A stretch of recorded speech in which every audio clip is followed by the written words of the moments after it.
The climactic duel that culminates the beginning of the Republic's winnings over the Clone Wars conflict, and the fleeing of the Separatist leaders to Utapau, is fought aboard the Invisible Hand, the Invisible Hand being General Grievous's primary flagship for the remainder of the Clone Wars saga. After the destruction of the Malevolence, Grievous's main flagship during the events of the Clone Wars. During the event of this duel, we see Count Dooku, Obi-Wan Kenobi, Anakin Skywalker duel together for the final time. Dooku is currently 83 years old, a tremendous age, and has been noted by Palpatine as finally getting tired, and did not want to fight anymore, simply wanted to win the war, put an end to it, act swiftly. The dark side was beginning to fail Dooku. His old age, while it had granted him tremendous experience beyond almost any other being in the galaxy save for Yoda, it had also granted him the mortal fatigue, age, and ailing physical ability that ultimately culminated in Count Dooku's death. So, here is something that intrigues me. Why didn't Anakin, when he had the twin lightsabers, one being the crimson curved blade of Count Dooku, and the sapphire blue blade of his own making, did not expose Palpatine? Why didn't Dooku not scream out to Palpatine, tell Anakin and Obi-Wan that Palpatine was the Sith? Why did Dooku deduce it was more imploring to remain quiet? And wait, why did Dooku not expose Palpatine, where Palpatine was obviously ushering Anakin to kill him now? The clear statement that he utters in the Revenge of the Sith. Well, my friends, greetings and welcome back to our archives. I have been expecting you, and today we shall be exploring just that, dusting off and exploring the ruins of the Invisible Hand, on the depths of Coruscant and in the regions of the core worlds. We shall be picking up the historic relics of Dooku and Anakin Skywalker's lightsaber, interviewing security guards, and analysing the memory banks of battle droids and security cameras who were on guard during this historic duel that began the fall of the Separatists and the Republic's beginning the winning of the Clone Wars conflict. Are you ready, my friend? Let us proceed. As he looks up into the eyes of Anakin Skywalker for the final time, Count Dooku knows that he has been deceived, not just today, but for many, many years, that he has never been the true apprentice, that he has never been the heir to the power of the Sith. He has only been a tool. His whole life, all his victories, all his struggles, all his heritage, all his principles and his sacrifices, everything he's done, everything he owns, everything he's been, all his dreams and grand visions for the future empire and the army of the Sith, have only been a pathetic sham, because all of them, all of him, add up to only this. He has existed only for this. To be the victim of Anakin Skywalker's first cold-blooded murder. First, but not, he knows, the last. The following monologue I have recited from the Revenge of the Sith novelization from Matthew Stover, from pages 81 to 82, where Anakin holds Dooku's and his own lightsaber at the Count's chest. Dooku was aware, alright, the second before Anakin severed and decapitated the Count and ended his life.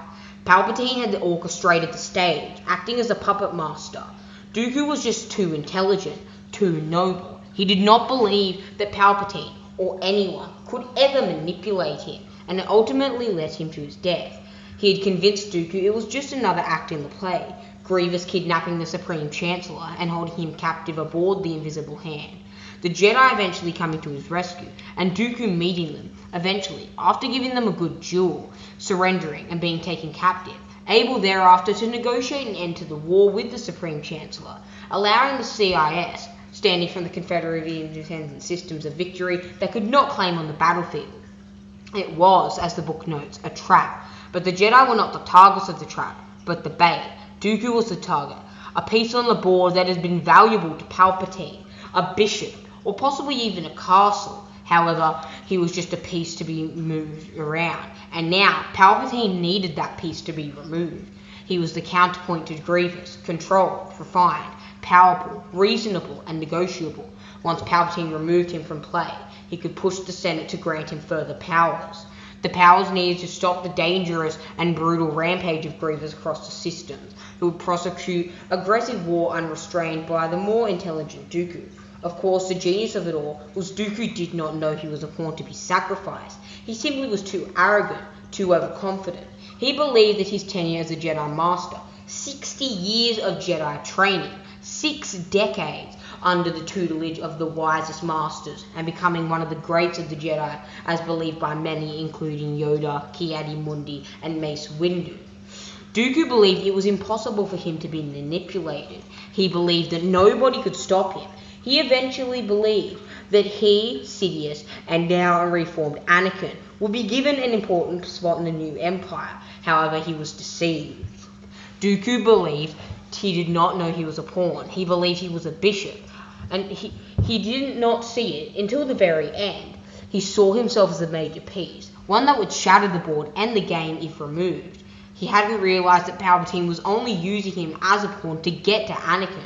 Slowly, as you can see over the course of the Clone Wars, not only just Dooku's age, weariness, and fatigue began to settle in, but Anakin becomes growing stronger, testing the Count's every limit, and rarely besting him, if at all, during the entirety of the Clone Wars. Anakin is inferior to Dooku, until finally, Dooku steps over the line. Anakin unlocks the untethered and unlocked abilities of the dark side, and the ferocity he had wanted to tap into so long. He had to push the war the way he wanted it to go. Treachery was the way of the Sith. Dooku forgot this, but was nonetheless a victim to it. Dooku believed he was too intelligent, far too seasoned. He believed that in the end, he would be given a pivotal role as the leader and conductor of a new Sith army in the new empire, which was why he stayed silent. He only realised, roughly 2 seconds before Palpatine ordered Anakin to kill him, and only 2 seconds before Anakin made his first move, an unremovable piece into the depths of the dark side on the board, by severing the Count's head, his lidless eyes staring up at him. As Anakin stared down, his cold-blooded murder was finished. Dooku started to speak. He only began to muster the words, thinking of what he might say. His entire life had culminated in this moment, but then he was dead. He was about to say something as the Revenge of the Sith portrays, but before he could even utter a sound, he was betrayed by Sidious. He was sized off by Anakin, and the Count of Serenno, the wisest, most implacable, and the leader of the Confederacy of Independent Systems, was outmatched. He believed he was irreplaceable, a piece that could not be replaced, a piece along the board that was too pivotal, too important, to ever be considered being rid of. He believed he would become an entity such as Sidious, and would help train the young Skywalker Anakin in the ways of the dark side. However, he was wrong. Well, my friends, what did you think of this video? Did you believe that Dooku was a good explanation? Did you believe what I believe? And did you read the Revenge of the Sith novelization by Matthew Stover that paves this out clearly? If you have not, I highly suggest it. The Revenge of the Sith novelization is one of the best Star Wars books I have ever read, and truly is exceptional to its purpose. Now, pay your respects to the Count of Serenno as we escort him back to his tomb on Serenno, his homeworld. Goodbye, my friends. This is where we part ways. Be sure to visit Dooku in the Netherworld after you become an entity of the Force, and I'll see you in a galaxy far, far away.